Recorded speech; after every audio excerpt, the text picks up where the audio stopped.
बिस्मिल्लाहिर्रहमानिर्रहीम, अस्सलामु अलैकुम, गुड मॉर्निंग, वेलकम टू सुबह सवेरे पाकिस्तान। मैं हूं हमजा तारड़ और मैं हूं आपके साथ सैयदा इकरा बुखारी। उम्मीद करते हैं आप सब खैरियत से होंगे। और जिस तरह से अगर हम बात करें ना आइसोलेशन की, बहुत सारे लोग बात करते हैं कि हमें जो है ना आइसोलेशन बहुत ज़्यादा पसंद है। कुछ लोग इस तरह के गाने भी सुनते हैं कि अपने आप को आइसोलेट रखें। लेकिन अब जो एक तहकीक आई है, मैं हमजा को आगे बताई थी कि हमजा ने अपने व्यूअर्स को लाजमी बताना है कि जो तन्हाई है वो बिल्कुल भी अच्छी नहीं है आप लोगों की सेहत के लिए। ख़ास तौर पर माहिरीन ने कहा है कि ये तन्हाई का जो तमाम प्रोसेस है, जो लोग पसंद करते तन्हाई में रहना, उनको बहुत ज़्यादा जो अमराज़ कल्ब है ये लहक हो सकता है उन अफराद को। तो तन्हाई का जो है ना शिकार ना रहें, मिलकर, जिस तरह से हम लोग कहते हैं ना कि अक्सर होता है ना कि दस्तरखान पर मिलकर बैठ के खाना खाना चाहिए, या वैसे भी आप लोग मिलकर बैठे, फैमिली के साथ बैठने से लोगों में ये तमाम जो बीमारियाँ इस किस्म की वो नहीं होती और तन्हाई का शिकार वो बिल्कुल भी नहीं होता। अच्छा, उसमें यह है कि कुछ लोगों को पसंद होता है ये बात करना कि जी के मैं तो बिल्कुल सोशल नहीं हूँ, मुझे तो अकेले रहना बहुत ज़्यादा अच्छा लगता है। तो उन लोगों के लिए कि जो खुद से ये करते हैं कि वो अकेला रहना चाह रहे होते हैं और अकेले रह रहे होते हैं, वो खुद से ये अपने लिए जो है ना फ़ैसला करते हैं कि हम अकेले रहेंगे, तन्हाई में रहेंगे, तो उनके लिए ये तहकीक की गई जिसमें मुहक्किकीन ने ये देखा है कि वो लोग जो तन्हा रह रहे होते हैं उनमें डायबिटीज़ यानी कि शुगर, उनमें क्या मसला होता है, उनमें दिल के अमराज की बहुत ज़्यादा जो है चांसेस बढ़ जाते हैं और वो इसका शिकार हो जाते हैं। और तीसरी चीज़ है डिप्रेशन, वो ऑटोमेटिकली डिप्रेशन में जाना तो शुरू हो जाते हैं। तो कोशिश करें कि मिलें जुलें लोगों से, मतलब कि ऐसे बिल्कुल ही तनहा ना हो जाएं। ख़ास तौर पे उस रिसर्च के अंदर बुज़ुर्गों का जिक्र बार बार किया जाता है और बार बार किया भी गया है कि बुज़ुर्ग तन्हाई का शिकार हो जाते हैं। उनकी ज़िंदगी बड़ी सोशल गुजरी होती है, लेकिन आहिस्ता आहिस्ता जब वो रिटायरमेंट के करीब पहुंचते हैं और रिटायर होने के बाद वो बिल्कुल तन्हा हो जाते हैं और ये मसाइल ज़्यादा होना शुरू हो जाते हैं। और हम सोचते हैं ना यार ये उम्र के साथ हो गया, उसमें बहुत बड़ा फैक्टर ये भी होता है, ये भी फैक्टर होता है। अच्छा, इस तरह के जो हमारे बुजुर्ग हैं उनको हम लोगों का चाहिए, हम लोगों को, हमारा एक फ़र्ज़ बनता है हम लोग उनको टाइम दें ताकि वो इस तरह की डिप्रेशन में ना जाए, इस तरह की बीमारियों का शिकार ना हो जाए आइसोलेट होकर। तो इस किस्म की जो चीज़ें उनको ख्याल रखना आप सबका भी काम है, हम सबका काम है कि हम लोग जो है उनको पूरा प्रॉपर टाइम दें। क्योंकि जिस तरह से वो सोशल वो रहते हैं और वो एंड पे एक आके उम्र के एक ऐसे हिस्से में आके बिल्कुल सोशल नहीं रहते हैं या फिर उस तरह से उनके साथ मुलाकातें लोगों की नहीं होती, तो वो इस किस्म की जो है तन्हाई का शिकार होकर बहुत ज़्यादा डिप्रेशन में चले जाते हैं। बड़ी हम आपको यहाँ पे कर दें, ये कोविड आइसोलेशन की बात नहीं हो रही है, ये मुसलसल और मुस्तकिल तौर पर आइसोलेशन की या तन्हाई की बात हो रही है। वो चंद दिन की आइसोलेशन होती है जो कोविड के दौरान होती है कि अगर आप में कोविड जो है वो मुस्बत आ गया है, कोरोना में आप मुब्तला हो चुके हैं, तो वो आइसोलेशन या वो क्वारंटीन करना। अच्छा हमजा, आप देखें कि जिस तरह से जो ये भी, क्योंकि जो रिसर्चर्स हैं वो भी ये भी रिसर्च कर रहे थे कि जो लोग क्वारंटाइन के दौरान 15 या 20 दिन के लिए क्वारंटाइन होते हैं उनमें भी बहुत ज़्यादा डिप्रेशन होता है। तो ये उसकी एक एग्जांपल है छोटी सी कि अगर आप लोग अपने ऊपर रख कर देखिए, अगर आप 15 से 20 दिन के लिए आइसोलेट हो तो उससे डिप्रेशन होता है। अगर मुसलसल चले जाएंगे तो फिर ये जो है बीमारी में भी तब्दील हो जाता है। बिल्कुल ऐसे ही है। चलें जी, तो ना तन्हा हो, ना किसी को तन्हा होने दें और आप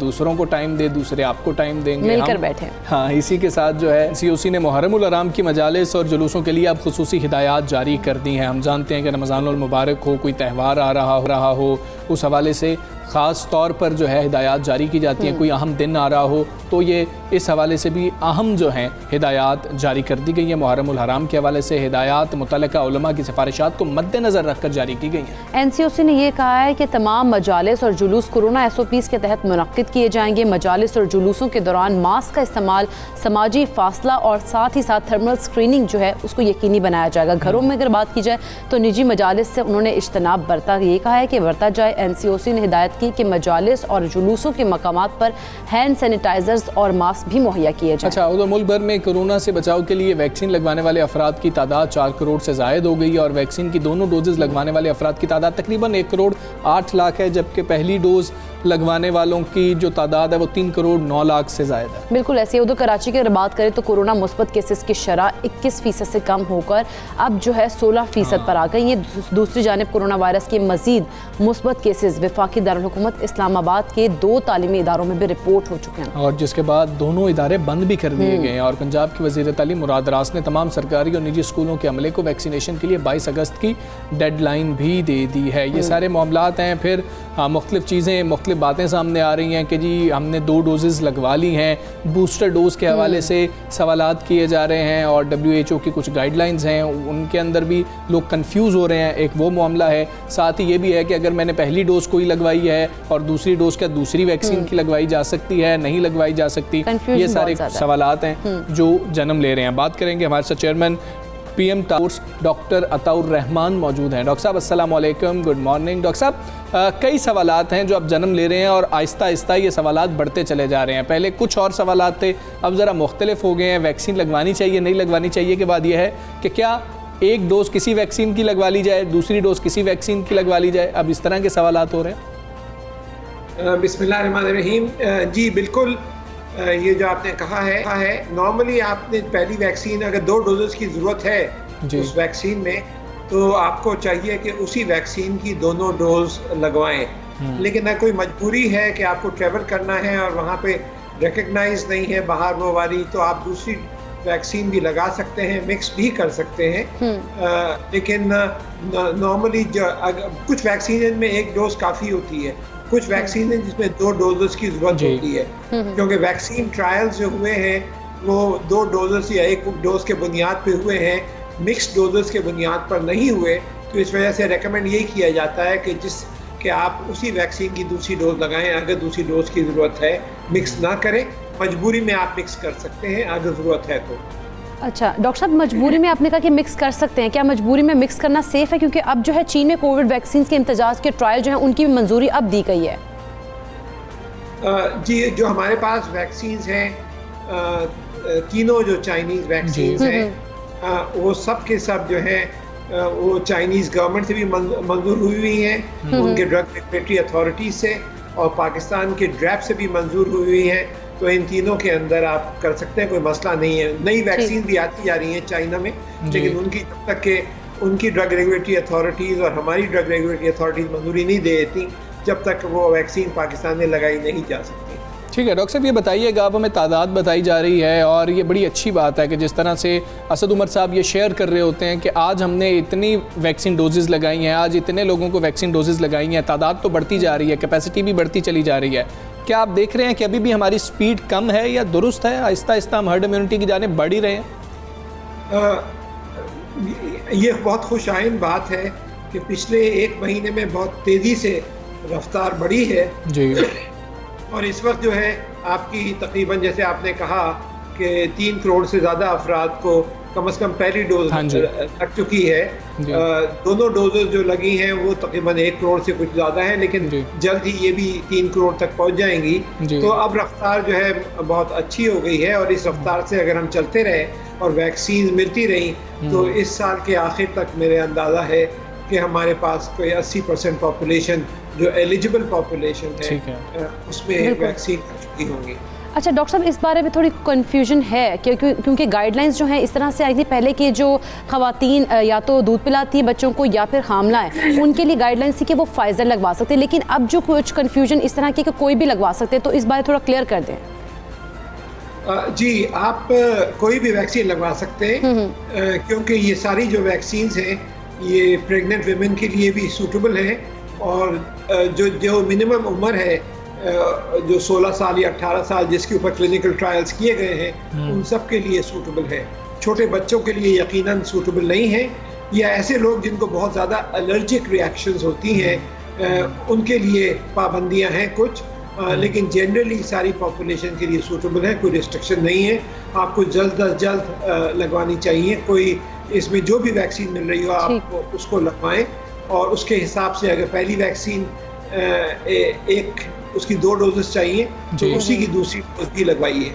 ठीक है डॉक्टर साहब, वैसे तो जब वैक्सीनेशन का अमल शुरू हुआ था उस वक्त ये लोगों की नज़र बहुत ज़्यादा थी कि क्या किसी को कोई रिएक्शन तो नहीं हो रहा है, कोई साइड इफ़ेक्ट्स तो नहीं है, लेकिन अल्हम्दुलिल्लाह इस तरह की खबरें सामने नहीं आई और लोगों ने भी सोशल मीडिया पे भी हमने देखा कि कोई ऐसी चीज़ सामने आ नहीं सकी रिएक्शन के हवाले से। लेकिन हम आपसे माहिराना राय लेना चाहेंगे, क्या कुछ केसेस रिपोर्ट हुए थे कि किसी को रिएक्शन हो गया, और अगर हुआ तो वो किस तरह का रिएक्शन था? कोई सीरियस रिएक्शंस कोई रिपोर्ट नहीं हुए हैं पाकिस्तान में मेरे इल्म में। माइनर रिएक्शन इस तरह के होते हैं कि बुखार हो गया, दर्द हो गया, इस तरह के रिएक्शंस होते रहे हैं, लेकिन कोई सीरियस रिएक्शंस, क्योंकि ये बहुत काफ़ी तहकीक के बाद ये वैक्सीन इंट्रोड्यूस हुई है, क्लिनिकल ट्रायल दुनिया भर में किए गए हैं और उसके बाद ये इंट्रोड्यूस हुई है। तो अल्हम्दुलिल्लाह ये सब वैक्सीन सेफ हैं। फाइज़र के साथ और एस्ट्राजेनेका के कुछ रिपोर्ट हुए थे बैनुल-अक़वामी पाकिस्तान में नहीं, लेकिन यहाँ पे अल्हम्दुलिल्लाह कोई केसेस इस तरह के कम से कम मेरे इल्म में नहीं आए। बिल्कुल ठीक है डॉक्टर साहब, बहुत शुक्रिया आपका। सुबह सवेरे पाकिस्तान से आप बात थे और बिल्कुल ऐसे ही ये सवाल भी सिर्फ इसलिए किया गया था कि आप लोगों की मज़ीद तसल्ली हो जाए कि इस तरह के केसेस सामने नहीं आए, और अल्हम्दुलिल्लाह कि इस तरह के केसेस सामने नहीं आए, और हम यही उम्मीद करते हैं कि इंशाल्लाह ऐसे केसेस सामने नहीं आएंगे, क्योंकि बहुत ज़्यादा सेफ़ हैं। हम खुद वैक्सीन लगवा कर आपके सामने यहाँ पर बैठे हैं, इसीलिए आपको कह रहे होते हैं कि आप लोग खुद को वैक्सीनेट करवा सकते हैं। मैंने एक रोज़ पहले वैक्सीन लगवाई थी, अगले दिन बैठ के मैंने यहाँ पर आपके सामने ही शो किया था, और अल्हम्दुलिल्लाह बिल्कुल हाँ बिल्कुल अल्हम्दुलिल्लाह कुछ नहीं, और अल्लाह सबको महफूज रखेगा। आप लोग जाकर खुद को वैक्सीनेट करवा सकते हैं। बिल्कुल ऐसे तभी हम जो ये कोविड अब जो डेल्टा वेरिएंट जिस तरह से कहा जा रहा है वो भी आ रही है और बहुत ज़्यादा बढ़ती जा रही है, तो इससे हम तभी सेफ रह सकते हैं जब अपने आपको वैक्सीनेट कराएंगे। बिल्कुल ऐसा ही है। आगे बढ़ते हैं और हम बात करेंगे थोड़ा सा तालीम के हवाले से। बड़ा अहम ये हमारा सेक्टर कह लिया जाए, मौजू कह लिया जाए, या फिर हमारा फ्यूचर ही बच्चों की तालीम से जुड़ा हुआ है। एक मुनज़्ज़म और मौसर कमरा जमात की आरजू और तमन्ना हर उस्ताद ही कर रहा होता है, मगर ऐसे क्लासरूम्स असातिज़ा की जफाकशी, जाफिशानी, मनसूबाबंदी और मुसलसल जोहदो अमल का नतीजा होता है। बिल्कुल ऐसे कमरा जमात की फ़ज़ा को दरस व तदरीस के लिए साजगार बनाने में उस्ताद का किरदार अहमियत का हामिल होता है। अच्छा, कोविड वबा के दौर में हम देखते हैं कि अगरचा कुछ असातिज़ा ने अपने वर्चुअल शागिर्दों तक पहुँचने और उनसे मशगूल होने के लिए गैर मामूली तरीके और ज़राए भी वज़ा किए हैं। हाँ, लेकिन इससे इनकार नहीं किया जा सकता कि हमारे कुछ तालीमी इदारों में बहुत से असातिज़ा क्लास को एक यूनिट में बांधने में नाकाम नज़र आ रहे होते हैं, और हमारे तालीमी इदारों का कोर्स डिज़ाइन और वर्क फ्लो इतना मतवाज़न नहीं है कि कारकर्दगी पर मबनी क्लासरूम बनाए। अच्छा, जब तालीम का कहते हैं ना कि इल्म और तहकीक से रिश्ता टूट जाता है तो उसका हल जो उसको उन्होंने कहा उसका हल तो कोई ऐसा नहीं होता फिर, लेकिन जो उसका हाल वो ऐसा हो जाता है कि बीमार जिस्म होता है, जैसे उसको इस तरह की एग्जाम्पल से कोट किया गया कि ऐसा हो जाता है जिसके ऊपर तमाम तर जरासीम जो है वो बासानी हमलावर हो सकते हैं। अच्छा, तो ये चीज़ें उन्होंने बहुत ज़्यादा इंपॉर्टेंट ये है कि जब बात हो रही हो, हमने जब तलबा को कुछ सिखाना है तो उसके लिए पहले ट्रेनिंग असातिज़ा की कैसी है ये बहुत ज़्यादा इंपॉर्टेंट है। ख़ास तौर पे जब हम कोविड की बात कर रहे हैं, जिस वक्त हम ऑनलाइन तालीम की जानिब बढ़ रहे थे, तो बच्चों के लिए तो मसाइल थे ही थे, टीचर्स के लिए बहुत ज़्यादा मसाइल थे, और अभी तक टीचर्स के लिए मसाइल हैं। और टीचर्स के पास भी, हम सिर्फ बच्चों की बात करते हैं, टीचर्स के पास भी ऐसी सहूलियात मौजूद नहीं थी कि वो बच्चों को तालीम दे सके, और अभी तक ये प्रॉब्लम्स चल रही हैं। अच्छा, हम इसी सारी सूरत में हम बात कर लेते हैं, माहिराना राय ले लेते हैं। अनिवाज़िश हमारे साथ मौजूद हैं। अस्सलाम वालेकुम, गुड मॉर्निंग। अली, कोरोना के दौरान हम देखते हैं कि जब असातिज़ा को पढ़ाने के लिए गैर रवायती तरीके अपनाने पड़े, तो ऐसे में पाकिस्तानी तलबा को किन किन मुश्किलात का सामना करना पड़ा, और इस दौरान कौन से बेहतर और मौसर तरीके हैं जो हम असातिज़ा के लिए तैयार कर सके हैं या जिनसे तलबा को सिखाने में बेहतरी आई हो? देखिए, कोरोना जो है वो एक एक्सपेरिमेंट था ऑनलाइन लर्निंग में, ऑनलाइन एजुकेशन में। जो ट्रेडिशनल तालीम के बारे में हमें पता था, that went out the window. तो स्टूडेंट्स के लिए और असातिज़ा दोनों के लिए एक बहुत बड़ा चैलेंज था, और उसमें एक पर्टिकुलर इशू जो आ रहा था वो ये था कि कोई सेंट्रलाइज्ड पॉलिसी या सेंट्रलाइज्ड गाइडेंस नहीं थी कि भाई ये बेंचमार्क्स हैं जो हमें मेक श्योर करने हैं कि हम अचीव करें। कुछ असातिज़ा ने बहुत अच्छा कराया, इनोवेशन भी की, मेहनत भी की। कुछ असातिज़ा ने उसको खाना पूरी समझी। एटीट्यूड का भी एक बड़ा इशू था असातिज़ा की तरफ से भी और स्टूडेंट्स की तरफ से भी। जब स्टूडेंट्स ने ऑनलाइन क्लासेस को सीरियसली नहीं लिया, हमने देखा वीडियोज़ आई उसमें कोई मजाक कर रहे हैं, कोई क्लास डिस्टर्ब कर रहे हैं, और दूसरी तरफ असातिज़ा भी जो हैं वो कभी नोट्स दे देते थे या अपने कैमरे ऑन नहीं करते थे या ब्लैक बोर्ड नहीं दिखाते थे। एक यूनिवर्सिटी की क्लास थी, उसमें मैथ एक टीचर पढ़ा रही थी, तो ना कैमरा ऑन था ना नोट पैड नज़र आ रहा था, बस वो ज़बानी यूनिवर्सिटी लेवल की मैथ पढ़ा रही थी। तो अब उसमें एक बच्चा क्या समझेगा, सिर्फ सुन कर मैथ तो नहीं पढ़ी जा सकती। तो इसमें बड़ी वेरिएंस थी। एक टीचर के एफर्ट की, दूसरी के स्टूडेंट जो है उसने इसको कितना संजीदगी से लिया, और तीसरी जो इम्पोर्टेंट चीज़ है उसमें एक सोशियो इकोनॉमिक फैक्टर भी है कि जितने अच्छे स्कूल थे और जो बच्चे अच्छे घरानों से थे, जिनके पास अच्छा इंटरनेट था, अच्छी फैसिलिटीज़ थी, वो ऑनलाइन लर्निंग में ज़्यादा अच्छी तरह पार्टिसिपेट कर सके। लेकिन वो बच्चे जिनके पास इंटरनेट सही नहीं था, जिनके पास डिवाइस अपनी मौजूद नहीं थी अकेली, या जिनके घर में कोई ऐसी प्राइवेट जगह नहीं थी जहाँ बैठ के वो क्लासेस ले सकें, तो ये भी इशू आया। तो ओवरऑल मैं ये ज़रूर कहूँगा कि शायद कम परसेंटेज ऐसी थी जिनको अच्छा ऑनलाइन एक्सपीरियंस मिला, लेकिन ज़्यादातर जो स्टूडेंट्स थे उनको बुरा एक्सपीरियंस मिला, और टीचर्स ने भी उसको इतना सीरियसली नहीं लिया, और ये बड़ा इंडिविजुअलिस्टिक हो गया, इदारे टू इदारे और टीचर टू टीचर वेरी करने लगा। कोई सेंट्रलाइज्ड इसके ऊपर बेंचमार्क्स या गोल सेट नहीं हुए कि हम ऑनलाइन डिलीवरी करने जा रहे हैं तो उसमें कम से कम ये चीज़ें। ठीक है अली, हम अपने निज़ाम की कुछ बात करते हैं, निज़ाम तालीम की। क्या इसमें बच्चों को ज़्यादा फ़िक्र ये नहीं होती कि पास होना है, नंबर अच्छे लेने हैं, या फिर सीखने के हवाले से बहुत कम कोशिश की जा रही होती है कि हम कुछ सीख भी जाएं? नंबर गेम बहुत ज़्यादा चल रही होती है, तो आप क्या समझते हैं इसको हम किस तरह से तब्दील कर सकते हैं? हमारी एजुकेशन सिस्टम में अगर हमें बेहतर करना है तो अभी जैसा सिंगल नेशनल करिकुलम आया, ठीक है आपने कहा कि एक निसाब पढ़ाएंगे, लेकिन बजाय कि हम एक निसाब पे फोकस करें, हमें क्वालिटी ऑफ वो निसाब किस तरह पढ़ाया जा रहा है उस पे भी हमें फोकस करना है।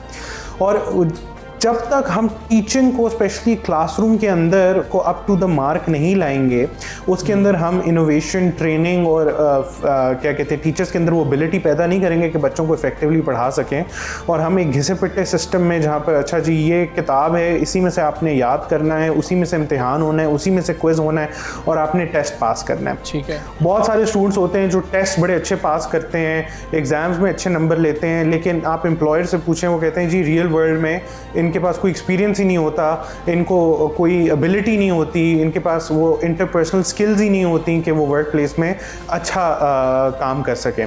फिर इसी तरह एग्ज़ाम तो आपने पास किया होता है, लेकिन वो स्किल्स इम्पार्ट नहीं होती जो आपको चाहिए होती हैं। यानी बहुत सारे आपको ऐसे एम्प्लॉयज़ मिलेंगे, वो कहेंगे जी इसने अच्छा कंप्यूटर में या अकाउंटिंग में मास्टर्स तो कर लिया है, लेकिन वो किताबी बातें पढ़ ली, लेकिन उनकी एप्लीकेशन इवन यूनिवर्सिटी लेवल पर इतनी अच्छी नहीं होती। तो यही प्रॉब्लम जो हमारा टेक्स्ट बुक रटे वाला है वो नीचे तक आता है। तो हमें इसको री इमेजिन करना पड़ेगा, और ऑब्वियसली कोविड पैंडेमिक ने हमें एक अपॉर्चुनिटी दी है कि हम इसको री इमेजिन करें, लेकिन इसके लिए विल चाहिए और एफर्ट चाहिए, जो अनफॉर्चुनेटली हमें ना पहले नज़र आई है ना अब आई है। हम वो छोटे छोटे काम करते हैं, अच्छा एक निसाब बना दिया, लेकिन आगे उसको पढ़ाया कैसे जाएगा, उसके इम्तिहानात होंगे, उसको मीनिंगफुल कैसे बनाना है, वो चीज़ें हमसे अली, जिस तरह से हम ऑनलाइन क्लासेस की बात कर रहे थे कि टीचर्स के रवैये भी ठीक नहीं है, उनकी भी ट्रेनिंग की बहुत ज़रूरी है, उनकी भी बहुत ज़रूरत है उनको। तो जदीद तरीके से लर्निंग के लिए असातिज़ा की ट्रेनिंग हम इस वक्त कितनी ज़रूरी है, और उनके रवैयों में बेहतरी किस कदर अहम है कि लेके आनी चाहिए, ताकि वो तलबा को भी उसी तरह से कंट्रोल करें और उनको एंगेज भी कर सकें उस क्लासरूम के अंदर। देखिए ट्रेनिंग तो बहुत इंपॉर्टेंट होती है टीचर्स के लिए और असातिज़ा के लिए। जब तक ट्रेनिंग अच्छी नहीं होगी, उनको आप बेस्ट प्रैक्टिसेस और बेस्ट मेथड्स नहीं बताएंगे, तो वो ऑब्वियसली क्लासरूम में उस तरह डिलीवर नहीं कर सकेंगे। हम ट्रेनिंग पे अक्सर औकात कम फोकस करते हैं। टीचर्स जो हैं वो उनकी ट्रेनिंग नामी गिरामी हो जाती है, प्राइवेट सेक्टर में तो और कम होती है, या सिर्फ जो खुद टीचर्स मेहनत करते हैं वो अच्छे टीचर्स बन जाते हैं।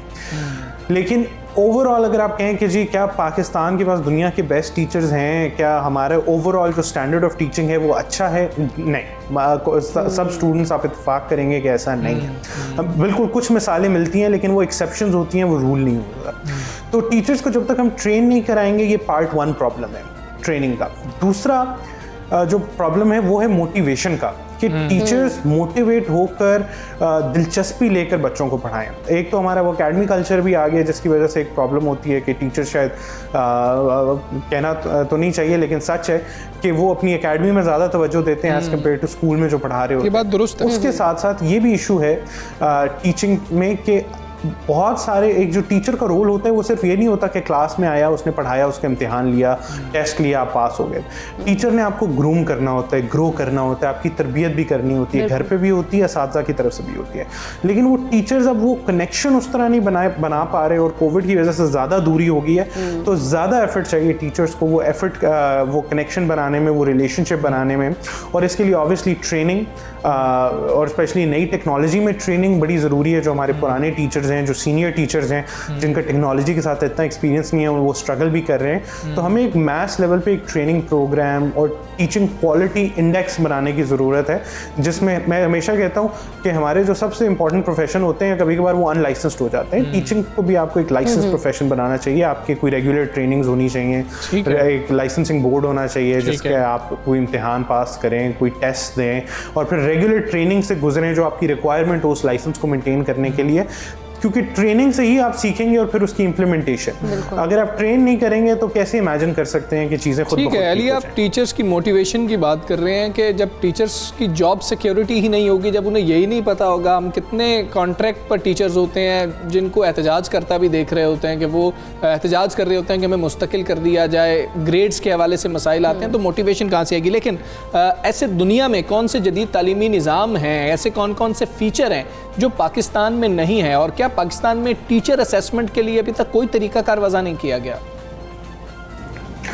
देखिए, दुनिया में तालीमी निज़ाम जो है ना, ये एक ऐसी चीज़ है जो बहुत अरसे से चेंज नहीं हुई, सदियों से नहीं बदली। सदियों से हमने देखा कि एक टीचर खड़ा होता है, आगे बच्चे होते हैं और उनसे पढ़ा होता है। तो इनोवेशन की बहुत सारी स्पेस है तालीमी सेक्टर में, स्पेशली इस वक्त, स्पेशली जब नई टेक्नोलॉजी आ गई है।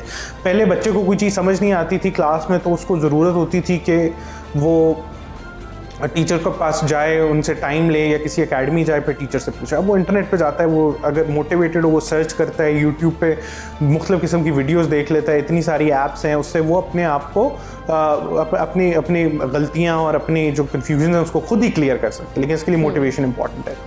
तो हमने बच्चों को, जो मोटिवेशन वाली बात है कि जदीद निज़ाम जो दुनिया में सक्सेसफुल एजुकेशनल कंट्रीज़ हैं उसमें बच्चे जो हैं वो अपने एजुकेशन सिस्टम की और एजुकेशनल एंडेवर की ओनरशिप लेते हैं। ये ओनरशिप एक तो हमारे निज़ाम में इनकलकेट नहीं की जाती।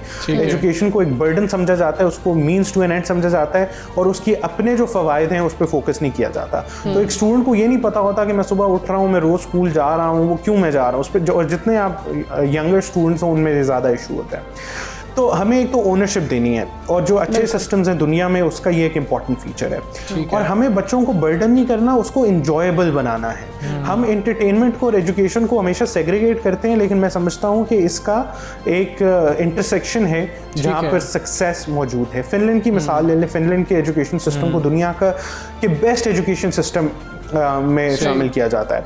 अब फिनलैंड के अंदर वो क्लासरूम लर्निंग के साथ साथ outside the classroom learning through extra curricular activities, community play को उतनी ही इंपॉर्टेंस दी जाती है, और वो समझते हैं कि वो एक इंपॉर्टेंट फैक्टर है। होमवर्क वहाँ कम से कम ना होने के बराबर दिया जाता है।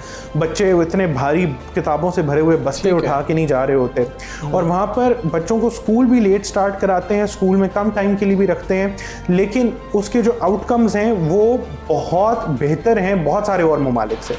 और इन टर्म्स ऑफ इन्वेस्टमेंट भी वो इतना इन्वेस्ट नहीं करते और मुल्कों की तरह कुछ, लेकिन फिर उनको रिजल्ट बेहतर मिलते हैं। हमारे यहाँ तो हम खित्ते में भी सबसे ठीक है। अली मोइन नवाज़ साथ मौजूद थे। अली, बहुत शुक्रिया आपका। सुबह सवेरे पाकिस्तान से आप बात करते, बड़ा अहम मौजू है तालीम का मौजू, और इसके ऊपर ध्यान देने की बहुत ज़्यादा ज़रूरत है। मतलब कि अब देखें ना किस तरीके से स्टूडेंट्स भी क्या बात कर रहे होते हैं, पेरेंट्स भी ये बात कर रहे होते हैं, जो कुछ नहीं बन रहा होता वो टीचर बन जाता है। खासतौर पे हम स्कूल्स की बात करते हैं। ऐसा एक तो हमारा रवैया भी नहीं होना चाहिए, और ऐसा होना भी नहीं चाहिए है। बिल्कुल ऐसा ही है, क्योंकि जो बच्चे, अगर हम उनको कामयाब बनाना है, या पाकिस्तान का जो फ्यूचर है वो बच्चों के हाथ में ही है, तो उन बच्चों ने बड़े होकर उनको ऐसा तालीमी निज़ाम आप दें, ऐसी एजुकेशन दें ताकि वो बड़े होकर मुल्क का नाम रोशन कर सकें। बिल्कुल ऐसा ही है। हम ब्रेक लेंगे, ब्रेक के बाद वापस आएंगे।